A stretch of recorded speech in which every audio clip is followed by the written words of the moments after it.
Hello, everybody. David Shuster here. The news for Donald Trump is going from bad to worse. Problematic situation. Minutes after the opening bell, U.S. markets plunged once again. This morning, Wall Street is bracing for the launch of President Trump's massive tariffs, which start on Wednesday. Ahead of that, Trump is now saying he could care less if automakers raise prices, following his pledge to impose 25% tariffs on foreign-made cars and auto parts. Adding to the economic chaos, even officials close to Trump have apparently been left in the dark about his plans and are losing confidence. Headline: White House officials are quietly freaking out about Trump's upcoming Liberation Day tariff announcement. The mood inside the White House is verging on panic with just days to go before Donald Trump's Liberation Day on April 2nd. Trump is expected to unveil sweeping new tariffs on America's global trading partners, but those tasked with implementing his agenda admit they're uncertain. Behind closed doors, top administration officials are deeply concerned, with many quietly admitting they're unsure what the president is actually going to do. No one knows what the going on, one White House ally close to Trump's inner circle told Politico.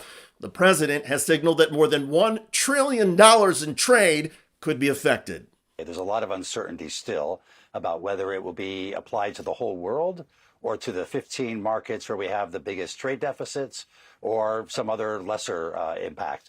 But potentially we are moving away from the rules-based system that was embodied, as you said, in about 80 years of work on the international scene to create the GATT, to create the WTO, to create a series of rules that now more than 160 countries live by. And the U.S. is now going to potentially move into a world where we're doing everything on a bilateral basis. And one question is, how do the rest of the world respond?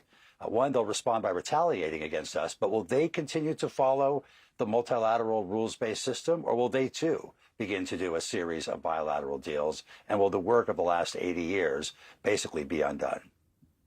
And it's worth pointing out that 80 years has coincided with enormous rises in global standards of living, prosperity, and in American standards of living. The industry that is already getting hurt the most by Trump's chaotic and unpredictable trade policy is the automotive sector. According to Donald Trump, the tariff strategy is simple. The people that are going to make money are people that manufacture cars in the United States. Outside of the United States, that's going to be up to them. I don't care too much about that. But very few inexpensive or low-end vehicles are currently manufactured in the United States. So lower-income consumers who want to buy a car that costs, say, less than $30,000 will see sharply rising prices immediately and perhaps years into the future. A lot of those vehicles that are around $30,000 or lower are made outside the U.S., and automakers continue to say it's almost not impossible, but very difficult to make those vehicles at a low cost here in the U.S. So we continue to see economic reaction to the tariffs, also market reaction to the tariffs. Also new this morning, we had Goldman Sachs, big investment bank, come out with their expectations for a recession. They've raised it from 20%. Now they see it at 35%. American consumers are also losing confidence. Consumer sentiment accounts for about 70% of all U.S. economic activity. When Americans are feeling good about the economy, they spend more, and the economy does better. When Americans are feeling nervous, they stop spending, causing the economy to do worse. Washington Post headline: Americans are spending less as they brace for new tariffs. Even the wealthiest households are cutting back on extras like plastic surgery, restaurant meals, and travel. Look, you can't overrule the laws of economics with an executive order any more than you can overrule the laws of gravity.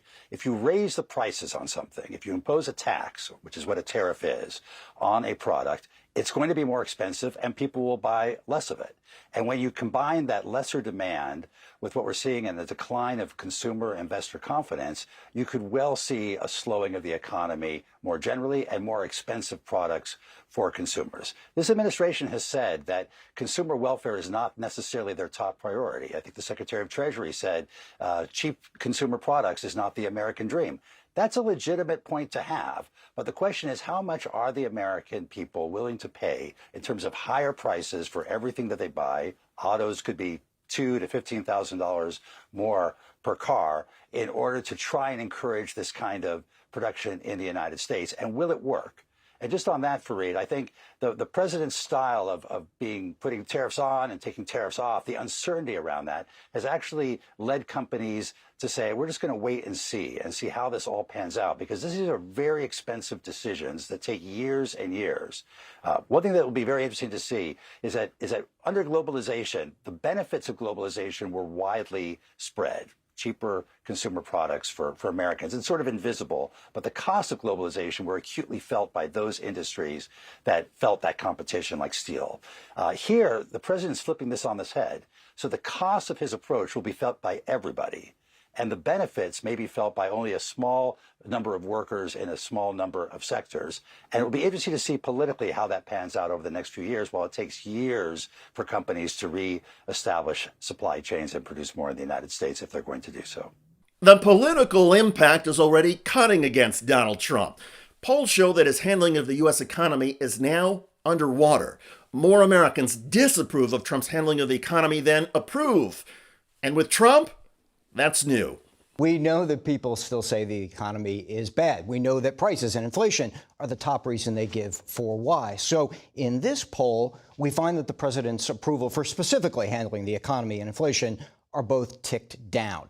Now, let's talk about these tariffs, because, look, it's early in the administration, so I think the key gauge is, what do people think he's trying to do? And here we see a mismatch. They think he's putting too much focus on trying to put in tariffs and not enough focus on trying to lower prices. Now, the mismatch there is the administration argues, well, that'll have positive impact, right? So I asked, what do you think will happen when tariffs go into effect? People think in the short term that it'll raise prices, but also in the long term, there's a lot of people who think tariffs will raise prices. So the administration hasn't quite connected the dots on that argument yet. In other words, the public doesn't understand what Donald Trump is doing or trying to do.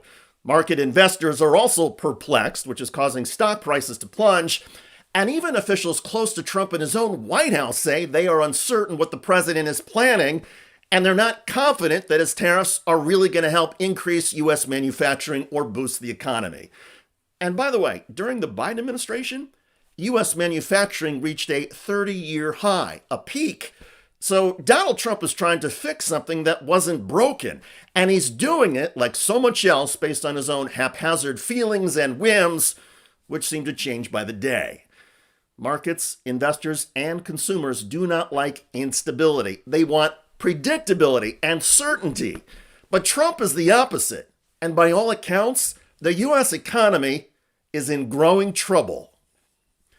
By the way, the Trump administration is now shutting down the U.S. Federal Emergency Management Agency, just as meteorologists are predicting a potentially horrific 2025 storm season. Headline: 6 storms to smash the U.S. as forecasters warn of blockbuster hurricane season. Here's the latest from AccuWeather. So for this year, we're forecasting 13 to 18 named storms across the Atlantic basin, 7 to 10 of which we expect to become hurricanes. And then of those 7 to 10, 3 to 5 major hurricanes. That's category 3 or above. But the number that everybody wants to know about, how many impacts for the United States. Last year, we saw 6, a very, very destructive year. This year, we're forecasting 3 to 6 hits on the United States. And we're going to eliminate FEMA. So we've got a lot to do, but it's all good, and we're working hard, and we're going to make sure that we're continuing to do exactly what you promised. Check out that video at the link below. It generated a lot of comments on YouTube. One of the most popular was from Gary, who wrote, "Donald Trump doesn't care about anything but Donald Trump."